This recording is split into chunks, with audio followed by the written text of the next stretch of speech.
Assalamualaikum warahmatullahi wabarakatuh. Banyak sekali pertanyaan jamaah, Ustadz kasih kami channel untuk kajian anak-anak muda. Di antara anak muda berasal dari Aceh, luar biasa. Channelnya Maulizul Akbar Nak. Tonton, subscribe, like, share, komen. Assalamualaikum warahmatullahi wabarakatuh.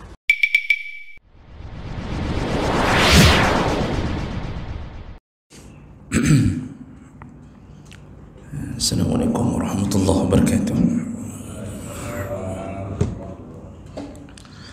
Alhamdulillahi rabbil alamin wa bi ni'matihi tatimmu as-salihat.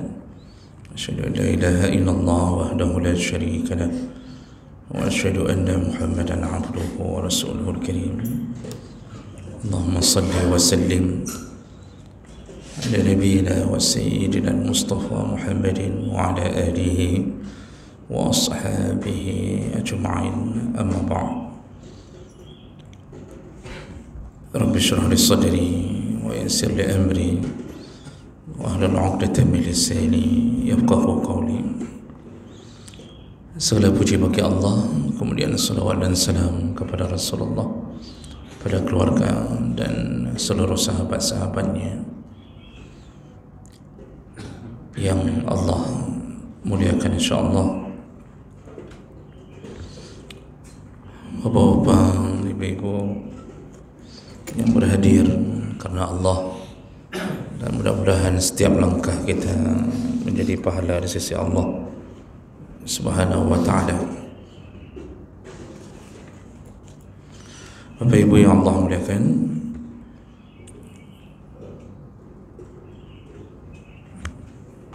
di pertemuan kita sebelumnya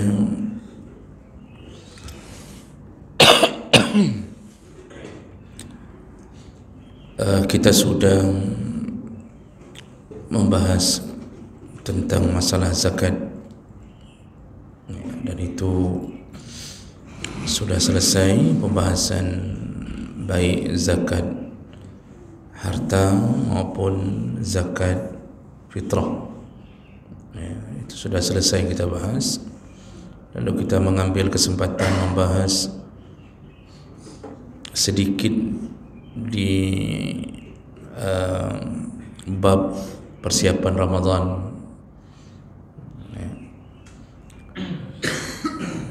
Dan alhamdulillah kita sudah melewati Ramadan, dan mudah-mudahan Allah menerima, memakbulkan amal saleh yang telah kita lakukan dalam Ramadan. Nah, ada beberapa catatan tentang perkara-perkara yang harus direnungkan kembali setelah Ramadan. Dan ini sebelum kita masuk ke dalam bab yang baru, karena mulai dari pembahasan kita yang baru ini, kita sudah mulai masuk ke dalam bab tentang haji dan umrah. Karena ini pun bertepatan dengan kedatangan musim haji, dan nanti akan bersambung dengan amal-amal di bulan Zulhijjah. Bapak ibu yang Allah muliakan, ada beberapa yang harus diingat kembali setelah Ramadan, karena Ramadan ini termasuk bulan yang paling agung dalam setahun. Yang harus kita fikirkan adalah Ramadan kita sudah melewati dan menyelesaikannya. Apa ciri-ciri orang yang diterima Ramadannya? Karena kalau seandainya hanya beribadah tanpa memikirkan diterima atau tidaknya, ini sama seperti orang yang bekerja tapi tidak pernah mendapatkan gajinya. Ada ciri-ciri yang menjadi tanda-tanda bahawa Ramadan kita diterima. Yang pertama, ciri secara umum, iaitu kalau satu ibadah dimakbulkan Allah, maka kita diberi tanda kemakbulan dengan cara diberi semangat untuk melakukan ibadah berikutnya. Itu salah satu tanda kemakbulan amal. Kalau diterimanya satu ibadah, maka kita diberi kemampuan sekaligus semangat untuk menyambung dengan ibadah berikutnya. Dan itu Allah sebutkan di dalam surat Ar-Rahman ayat 60, kata Allah, hal jazaa'ul ihsan illa al-ihsan. Kalau ada sebuah ihsan, sebuah kebaikan, dan itu diterima oleh Allah, maka jazanya adalah, jaza itu tanda bahawa dia berhasil mendapatkan pahala, dan sekaligus menjadi tanda bahawa dia diterima Allah. Balasannya adalah al-ihsan. Jadi balasannya kita mampu untuk melakukan kebaikan berikutnya.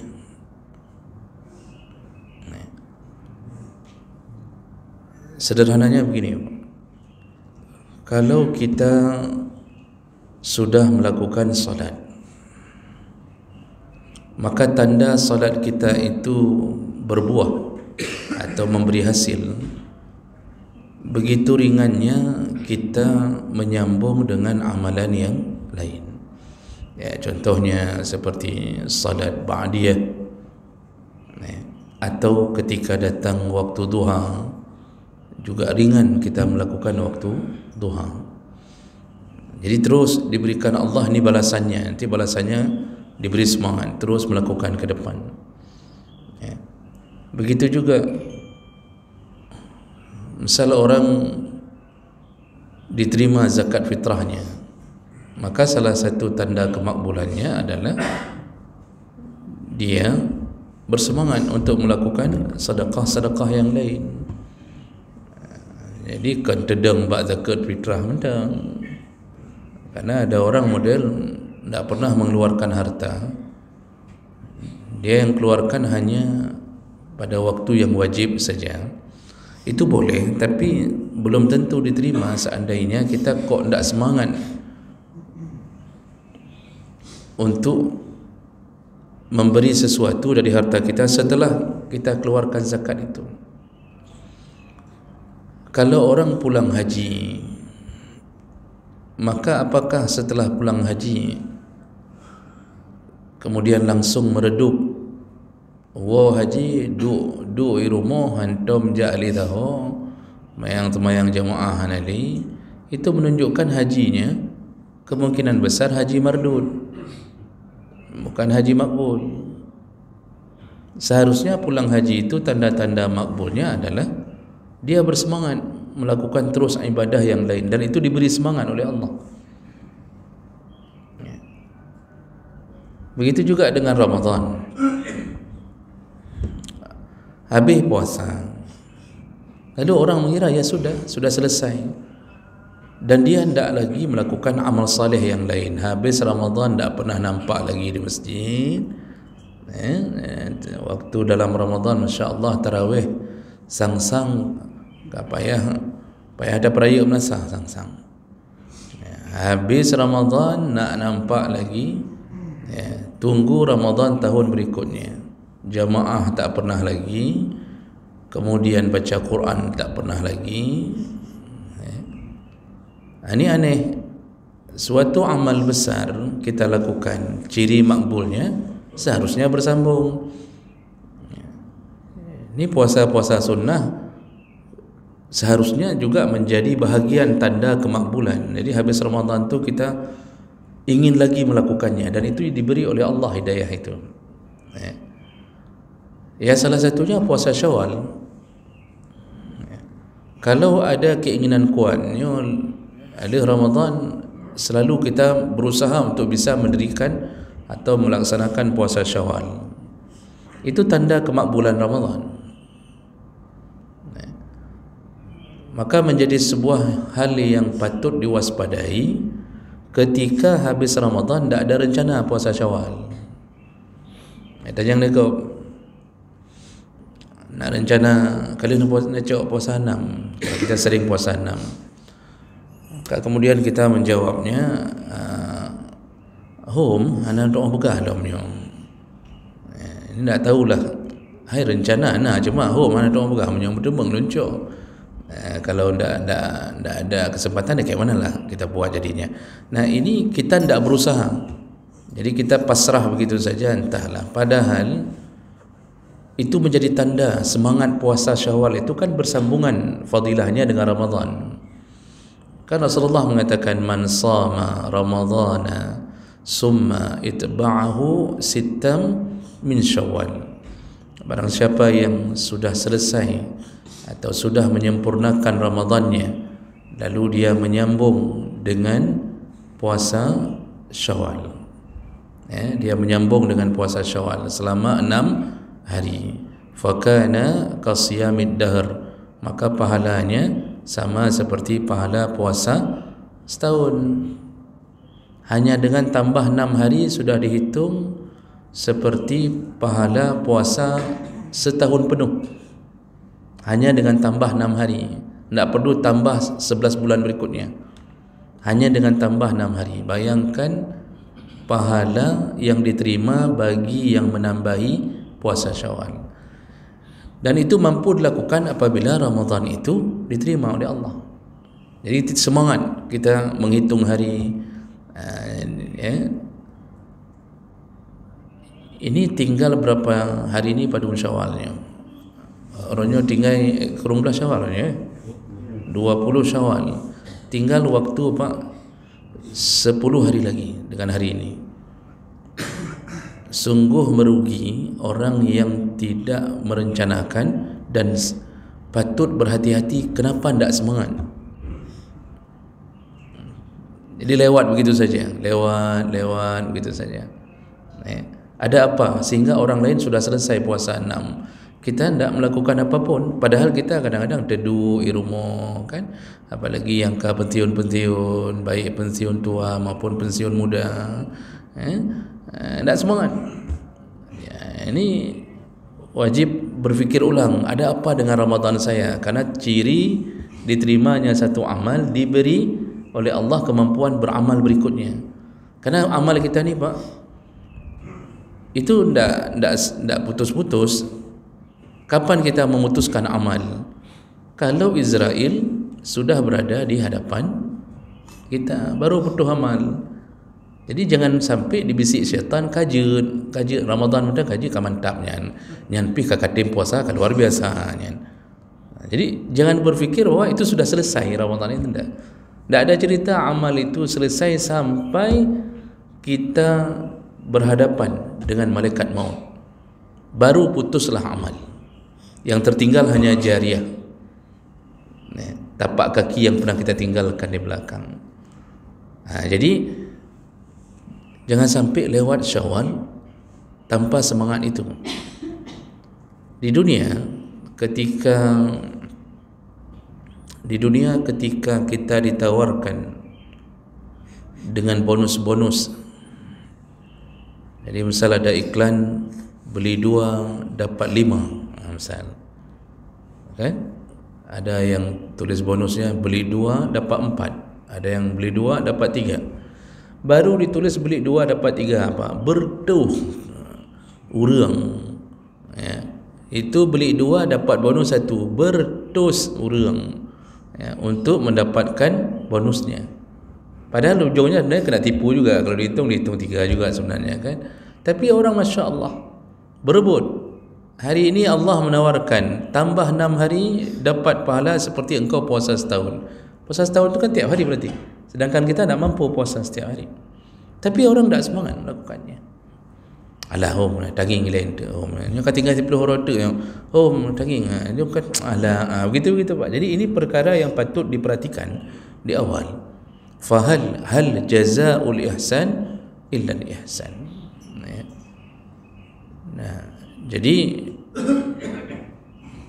ini menjadi tanda pertama tentang keadaan ibadah kita. Kemudian yang kedua, apalagi yang menjadi tanda bahawa Ramadan kita makbul.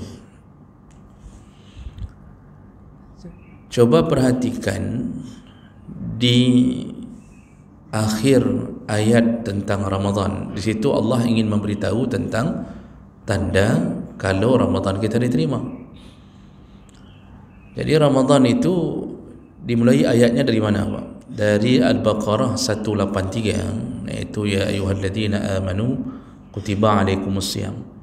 Itu 183. Berakhirnya di ayat 188. Jadi 5 ayat yang bicara tentang Ramadan. Di 188 Al-Baqarah 188 itu berbunyi penutup ayat Ramadan, ya ayyuhalladzina amanu, wahai orang-orang yang beriman, la ta'kulu amwalakum bainakum bil batil. Janganlah engkau memakan harta sesamamu dengan cara yang batil. Wa tudlu biha ilal hukam. Dan Allah memberi contoh ni.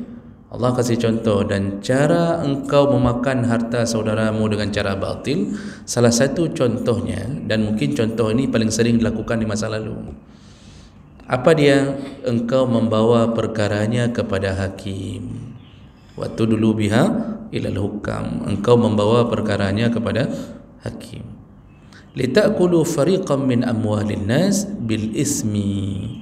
Supaya hakim bisa memenangkan perkaramu, maka engkau kong kali kong dengan hakim, menyogok, apalagi hakim mungkin paman sendiri. Jadi engkau mengambil harta orang dengan membawanya ke hadapan hakim, lalu engkau memenangkan perkara dengan menyogok hakim tersebut. Wa antum ta'lamun, sedangkan engkau tahu bahawa engkau telah menang dalam keadaan dosa. Yang contoh yang kebili Allah. Itu penutup ayat Ramadan. Ayat berikutnya 189 itu sudah bicara tentang yas'alunaka 'anil ahillah. Kalau engkau ditanya tentang peredaran bulan, itu sudah paragraf baru. Maka ciri-ciri orang diterima Ramadannya, setelah Ramadan tidak ada keinginan untuk menyentuh harta yang bukan harta miliknya. Bagi yang sudah melakukan, kalau Ramadannya diterima, maka dia segera menyadarinya bahawa karuh penggok lampeng roh sudah termakan harta orang, maka dia akan segera bertaubat. Itu sudah mulai menampakkan bahawa Ramadannya diterima. Ada apa sehingga Allah menutup ayat Ramadan dengan cara seperti itu? Dari awal Ramadan Allah sudah memberitahu tentang masalah perut. Kan Ramadan itu hubungannya dengan perut. Kutiba alaikumusiyam, diwajibkan bagimu untuk berpuasa. Yang puasa siapa? Pak, perut. Perut itu kecil, Pak. Walaupun dumpu dah begah, perut bahkan lebih kecil dari satu baskom, satu ember. Diameternya cuma beberapa senti, sang 10 senti. Tak ada perut orang yang diameternya 1 meter, tak ada. Jadi perut tu, lambung itu kan mengisi makanan tu kecil. Tetapi ketika perut berbarengan dengan nafsu, maka perut itu bisa menelan apapun. Jadi bukan diameter yang kecil itu mampu menampung apapun kalau perut sudah berbarengan dengan nafsu. Dia akan memakan aspal, dia akan memakan semen, proyek perumahan, Dia akan memakan proposal anak yatim, dia akan memakan peng bantuan desa, dia akan memakan apapun kalau perut sudah bekerja sama dengan nafsu. Padahal menyudah fikir asal perut bacuk tak kan. Allah suruh tahan perut itu dalam Ramadan, disuruh puasakan. Itu sebenarnya kan sebuah pelajaran saja.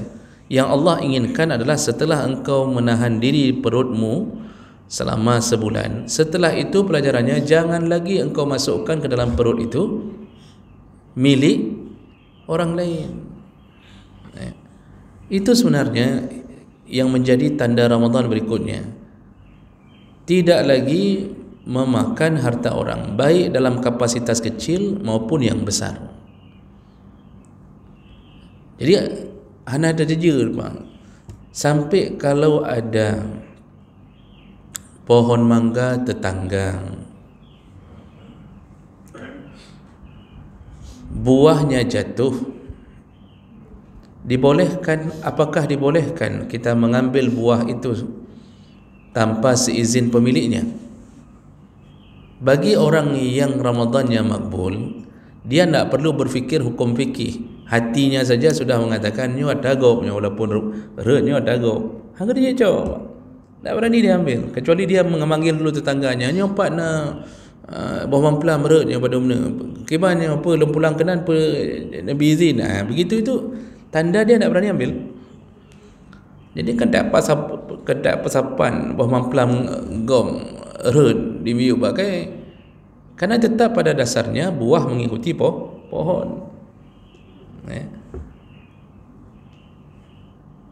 Ini kalau seandainya ada satu pohon menjorok ke rumah tetangga, sampah dari pohon itu jatuh ke rumah tetangga sekaligus jika dia berbuah, bolehkah yang punya rumah ini, bukan yang punya pohon, yang punya rumah tetangga ini, bolehkah dia langsung mengambil buah-buah yang sudah menjorok pohonnya ke rumah dia, diambil langsung? Semua ulama sepakat mengatakan baru boleh tetap dengan keizinan. Jadi payah pegat perjanjian nilai dengan yang bagai. Jadi dalam fikih itu diatur. Pertama, buat dulu perjanjian. Kita kasih tahu tetangga kita, ini pohonnya sudah menjorok ke rumah saya, sampah sudah jatuh, bolehkah saya mengambil buah yang kebetulan berada di cabang pohon yang sudah ke rumah saya ini? Kalau tetangga itu mengatakan bahawa oh hanjut, menyoh hanjut nak sampuh bro rumah lu, misal dia bilang oh tak boleh, kalau tak boleh tolong sampahnya disapu. Oh tak mau juga, dia cuma mau kirim sampah, nak mau kirim sebagai ujrah hak kita untuk sampuh sampah dia tak mau, tak ada perasaan. Cik dari turunan dajir, turunan Fir'aun menan. Jadi tak ada perasaannya apa, langsung oh tak boleh. Kalau buahnya tak boleh, sampahnya dia kirimkan. Kalau sudah begitu minta dia sapu. Ternyata dia tak mau sapu juga. Apa langkah berikutnya? Dalam fikih minta untuk pohon yang ke arah kita itu ditebang, cabang-cabangnya ditebang. Oh nak mau tebang juga, apa urusan kamu tebang pohon saya? Di saat itulah maka hakim akan menentukan. Kalau dulu pakai hakim supaya tidak terjadi sengketa yang melebar. Kalau sekarang ya pak kecil, kadus, bayar pegang perangkat desanya akan mengganggu udahannya, tolong nepingat juga, atau ketua komplek atau siapa saja. Nah itu ingatkan, tak mau dipotong, di saat itu hakim memutuskan harus tebang dengan paksa. Yang intinya apa? Yang tak cok boh dari bak kaya gop galak-galak tanya aja. Itu sederhana Pak, sederhana. Tak boleh lagi ganggu harta orang itu, dan kita tak berani mengganggu harta orang. Itu Ramadan kita menjadi tanda. Walaupun sebenarnya bertetangga itu kan dia sebenarnya hal-hal begitu tak selayaknya terjadi. Tak selayak terjadi. Kalau kita mengira bahawa tetangga kita sudah sapu sampah, hanya payah tak pegah. Dapat orang punya perasaan tu dan punya agama di dalam dirinya. Itu tak perlu dia sampai ditanya sama tetangganya apa, boleh ambil Nyaurung na agama apa? God agama. Itu kan sampai dia yang mengatakan bahawa ini laki maah nyoba ke ni pohonnya sudah ke samping ni. Jadi ibu ni ambil aja ya buah-buah yang tumbuh ni, ambil aja. Ya. Ambil aja enggak apa-apa untuk apa? Untuk ibu di sini. Itu mangat ada urusan lagi ni. Nyo bertetangga apa? Tapi tak lewat sampai rumah aja kan. Kita bertetangga, ada jurung misal yang kita mungkin jurung itu tidak dibutuhkan mak tetangga ini, tapi dipagarinya supaya tidak bisa lewat tetangga misal. Itu bermasalah. Ya. Itu menunjukkan kita punya perkara. Kadang-kadang tidak bermasalah sama suami, bermasalah sama istri. Ya. Makanya kita pengaruh sekali Pak dengan pasangan hidup kita. Tak pegah pun yo kiban pejit lewat dari belah no. Suaminya mungkin akan mengatakan, oh anak pupu, tak masalah. Dia berikan cuma lewat-lewat saja pun malah berpahala, memberi orang jalan untuk menuju ke satu tempat, berpahala apa. Tapi kemudian 1 jam kemudian setelah dia lapor ke istrinya, sudah beda. Lalu kemudian bisa saja suami tadi yang memberikan izin itu, bisa saja dia akan mengatakan, oh ma kan meno kan, jadi kan nyoka terpaksa lungtup nyoka hanjit li karena pekan meno. Padahal istrinya yang membisikkan, punya ajuk jurungnya ke gop. Kan rugo tanya untuk kayak lewat gop medum tabaunya. Itu pikiran antara orang beragama dengan tidak beragama. Dan itu menjadi ciri bahawa kita ini ada sesuatu yang Allah setting dalam diri kita dan berhubungan dengan ibadah sebelumnya. Jadi tidak boleh ngambil harta orang. Saya pernah jelaskan dulu dalam pelajaran-pelajaran sebelumnya. Kalau Ramadan kita diterima Pak, mengganggu orang, mengambil hak milik orang, itu sedikit pun kita tidak berani. Misal kita buat taman di depan rumah kita dan jalan itu bukan jalan kita, tanah itu bukan tanah kita. Tanah di depan rumah kita itu bukan tanah kita. Ini contoh ni. Tapi dengan mudahnya kita tak blow semen, tak begat ju taman bungong di ke rumah katanya. Padahal itu tanah umum. Gara-gara kita buat taman, mengecillah jalan umum itu. Pertimbang taman katanya. Padahal bukan taman kita. Itu tak boleh sebenarnya. Hanya kena tagap. Kalau untuk mengganggu pribadi tak boleh, mengganggu umum lebih tak boleh. Kalau di dalam bab as-sulhu, di dalam bab fikih, sampai urusan penampung air, talang air itu Pak, membuat talang air rumah, itu sampai tidak boleh menyakiti tetangga, tidak boleh menyakiti umum. Jadi talang air itu tidak boleh membuat tetangga terganggu dan juga tak boleh membuat jalanan umum terganggu. Artinya kalau terganggu, misal gara-gara talang kita terlalu pendek sehingga tidak bisa lewat mobil ambulan, tidak bisa lewat mobil pemadam. Waktu ada dibongkar di pagacik bengah dia. Karena menganggap urusan orang kan dah dalam kenyan urusan. Ada agama tak? Kalau ada agama dia tak boleh ganggu kan. Cuma kadang-kadang kita tidak terfikir bahawa memakan harta orang lain itu nasihat Nabi berulang-ulang. Bahkan dalam haji wada' Nabi mengatakan haram bagi kalian mengganggu darah, nyawa dan harta sesama mukmin, haramun alaikum. Ini apalagi sampai mengambil harta orang dengan jumlah yang besar. Itu tadi yang Allah bilang dalam surat Al-Baqarah tadi tentang mengambil tanah orang atau mengambil hak orang lalu membawa ke hakim, itu sudah perkara besar.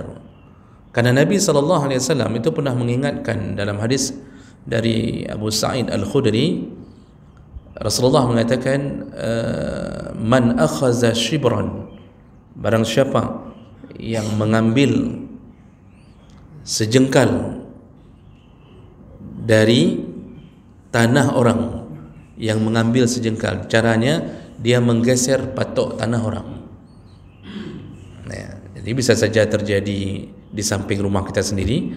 Jadi pas kita buat pagar, kita geser sedikit bah luah danau danau, pemilik rumah samping mungkin tak tinggal di situ, atau dia belum membangun pagar.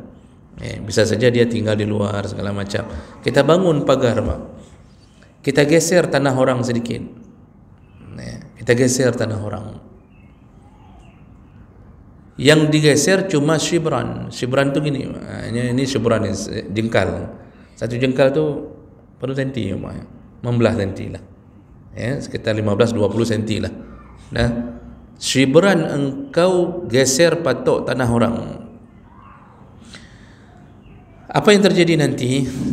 Tawakahu ala unuqih sab'atu aradin. Kata Nabi, nanti hari kiamat di padang mahsyar akan digantungkan di pundakmu tanah tersebut, dan digantungkannya bukan yang hanya sejengkal tadi, tapi cara ukurnya panjang kali lebar kali tinggi. Tadi lebarnya 20 cm sejengkal misal. Berapa ke belakang kita sudah ambil tanah orang? Berapa ukuran ke belakang? Berapa meter ke belakang kita ambil tanah orang? 20 meter boleh ikut kada pindah patok tanah kau. Ini bisa terjadi di sawah waktu kita buat bedeng sawahnya. Apa bedeng sawahnya apa bahasa Acehnya? Adeng kita waktu kita buat adeng, Pak. Kita buat akhirnya meluaskan sawah kita sendiri sehingga kita ambil supaya sempit tanah orang. Kita buat. Bisa saja terjadi di kebun. Mungkin orang entah dari mana-mana beli kebun di situ, rupanya kita tetangga kebunnya. Kita tarik pagar, kita geser juga. Nah, kalau tadi lebarnya 20 cm kata Nabi, 20 cm sejengkal, ulikut ke dia 20 meter, berarti sudah panjang kali lebar. Apakah hanya itu? Ternyata Nabi memberi isyarat sab'atu aradin, dikali tinggi. Jadi bukan hanya panjang kali lebar, tapi dikali tinggi. Berapa tingginya? 7 petala bumi. 7 petala bumi, Pak. Sab'atu aradin. Dikorek oleh Allah. Disuruh korek oleh Allah. 7 petala bumi ke bawah. 7 petala bumi orangnya saja yang penambangan di Rusia, apa nama penambangan paling dalam itu, sudah melebihi karab badum 1,2 kilo kalau saya tidak salah baca itu. Kan ini tertinggi, Pak, lubang tempat tambang tertinggi. Itu saja tidak pernah mencapai ke kedalaman bumi yang sebenarnya. Tidak ada orang yang mampu menembus bumi. Walan tahrikal arda, kata Allah, engkau tak mampu menembus bumi. Tak bisa kita korek dari Panggul tembus ke dia Israel, Pak. Tak bisa. Akhirnya kan Rusia membatalkan proyek itu. Itu dah mencapai entah 1000 km punya salah halung dikorek terus kedalamannya itu. Nah, kita paling mencapai sumur bor 100 meter, 200 meter.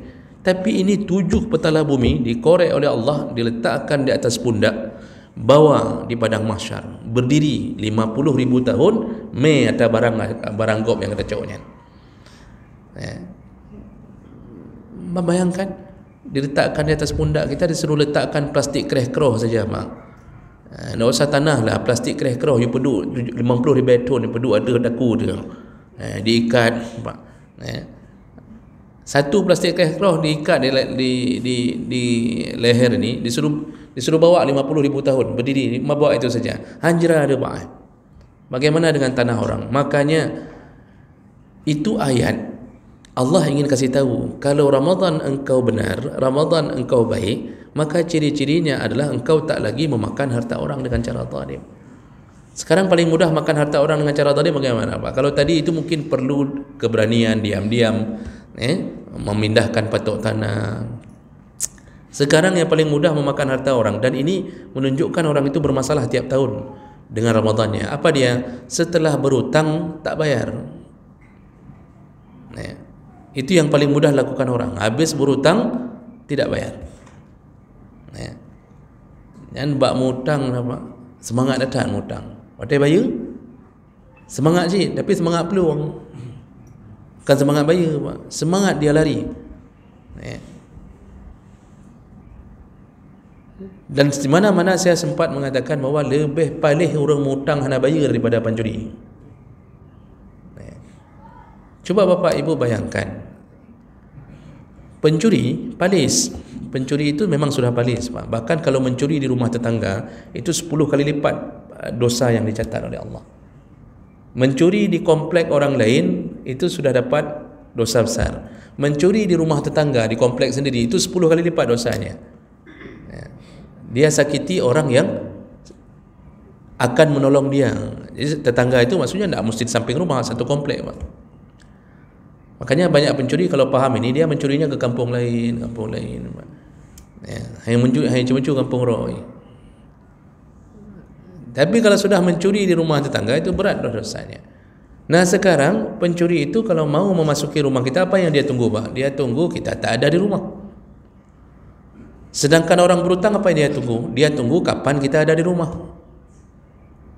Pencuri kan menunggu digli, belum apalagi kita punya lampu otomatis. Dia berfikir terusnya lampu di mana urang rumah, dia berfikir-fikir itu. Di orang hutang kana dia memang tunggu kapan kita di rumah.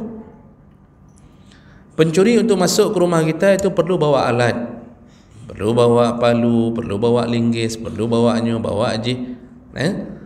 Kalau orang hutang itu tak perlu bawa alat, cukup bawa air mata. Siapkan kalimat terindah. Getok pintu lah. Getok pintunya dengan lembut. Atau berpura-pura menjadi kawan, Pak. Berpura-pura jadi kawan, main pingpong bersama, tujuan hutang. Jadi dijadikan dulu kawan, oh lembut sekali segala macam. Itu pas dia mengetuk pintu rumah kita, itu dia siapkan kalimat-kalimat lembutnya. Mohon maaf, saya sedang ada sedikit kebutuhan, tak mungkin saya hindari segala macam. Tolonglah, ni beras pun dah ada di rumah, ni perlu saya jadikan modal. Kalau bukan bapak yang tolong, kayak mana nasib saya segala macam. Getahnya orang iman, Pak, yang punya rahmah di dalam hati, itu cepat sekali iba melihat orang yang membutuhkan, cepat sekali iba, Pak. Di pencuri tadi habis masuk ke rumah kita dengan membongkar plafon, cukup payah masuknya, Pak. Yang sangkut bak plafon. Habis pun masuk dia untuk cari uang kita, itu harus bongkar, Pak. Bongkar lemari, bongkar. Sekarang kan orang sudah pintar, tak taruh lagi harta dalam lemari. Taruh di belakang tempat itu WC, Pak. WC duduk tu kan ada tempat airnya di belakang tu. Ini bapak jangan kasih tahu pencuri. Ditaruhnya di belakang tempat tu yang dalam plastik ke duduk, Pak, kan. Oh, pencuri nak mikir ke situ. Kita kan cari tempat dalam lampu, ada yang model beli buku isinya uang semua, padahal kulitnya kulit buku, macam modelnya. Orang mikir untuk menyelamatkan harta. Pencuri kok ali tamang watai diminta pengnya cukup Pak. Dia butuh usaha. Dia orang hutang, tak perlu dia bongkar harta kita. Kita yang ambil dari belakang WC tadi, Bang. Kita yang ambil. Nyompat nak tinggal baju tu penglung. Nyokenyo yang jetlung bantu. Ini yang bisa saya bantu. Kita kasih dengan sukarela.